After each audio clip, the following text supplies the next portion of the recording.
নমস্কাৰ দাদা হয় কওক আমাৰ এপুৱামান জোখৰ মাটিত ৰুব পৰা কঠীয়া নষ্ট হৈছে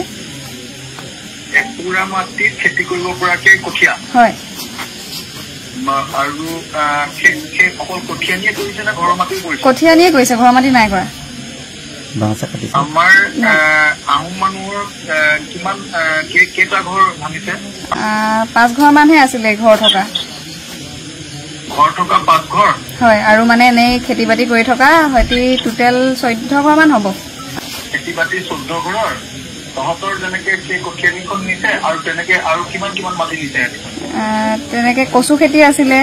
বেলেগে কৰি আছিলে তেনেকে কচু খেতি কঠীয়া এনেকৈ লোকচান অলপ হৈছে তহঁতে গোটেইবিলাকৰ ফটো তুলিছ নেকি ফটো কঠীয়াৰহে আছে মোৰ লগত বাকী নাই তোলা হোৱা নাই মোক কাইলৈ ৰাতিপুৱা তুলি দিবিচোন দেই ঠিক আছে মোৰ ফোন নম্বৰটো এতিয়া লৈ ল'বি আৰু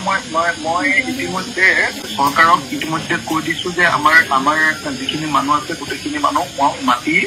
আৰু এই যে যিটো নষ্ট কৰিলে তাৰ ক্ষতিপূৰণ দিব লাগিব বুলি হা আৰু কিমান ঘৰ মানুহ 5 বিঘা মাটি এটা দিম বুলি আদি কৈ আছিলে তহঁতৰ মাটি যিমানখিনি গৈছে সেই মাটিখিনি দি দিম বুলি কৈ আছে যিবিলাক মাটি তহঁতৰ গৈছে মুছলিম মানুহখিনিক নিদিও বুলি কৈছে মুছলিম মানুহখিনিক নিদিও বুলি কৈছে কিন্তু আমাৰ আহোম মানুহখিনিক দিম বুলি কৈছে হা মই লাগি আছো তহঁতে ঢিলা কৰি নিদিবি কালি হা এই যে আজি কঠীয়াটো যে ঘূৰাই দিলি আকৌ পিছত লবি নেকি আকৌ নাই মানে কি আমাকতো কঠীয়াটো ডাঙৰ কথা নহয় কঠীয়াটোতো আমাক ৰাইজেও সহায় কৰিব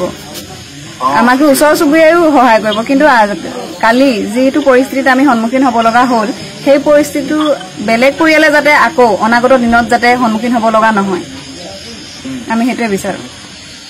ঠিক আছে সেইটো খুব ভাল সেইটো ষ্টেণ্ডত থাকিবি তোৰ গোটেই অসমৰ মানুহে তোক আজি ধন্যবাদ দি আছে দেখিছনে হয় দেখিছো যে এই কঠীয়াটো ঘূৰাই পঠিওৱাৰ কাৰণে সেইটো ষ্টেণ্ডত থাকিবি খালি হা হয় মিনিষ্টাৰ MLA কেইটা গুচি গ'লে আকৌ এইটো হৈ নিদিবি আমাৰ আহোম মানুহকেইটা নিজৰ হেৰিয়াত থাকিবি মই যাম নেকি এদিন যাব লাগিব নেকি আহিলে ভাল পাম নিশ্চয় আহিব মই গুচি গৈ তেতিয়া মানে যিখিনি মাটি গৈছে তই মুঠতে মোক আমাৰ আহোম মানুহকেইটাৰ টোটেল মাটি কিমান গৈছে কাইলৈ ফটো চটো মাৰি টোটেল মাটি কিমান গৈছে সেই 15 ঘৰ মানুহৰ হিচাপটো মোক উলিয়াই লিখি দিব পাৰিবি নেকি কাগজ এখনত চেষ্টা কৰিম যেতিয়া মই সেই মাটিখিনি যিমান গৈছে সিমান মাটি ম্যাদী মাটি দিয়াব পাৰো নেকি চেষ্টা কৰিম পাৰিম বুলি ভাবিছো মই অলপ জেন কৰি দিলে দি দিব নেকি হা মই কালি কৈছিলোৱে কাৰোবাক কৈছো যদি কৈছো যে আমি দি দিম বুলি কৈছে হা তহঁতৰ যিমান কঠীয়া আনি বা বেলেগৰ কচু আনি যি হওক নামকেইটা হয়তো লিখি দিবি মোক কৰি দিম হা ঠিক আছে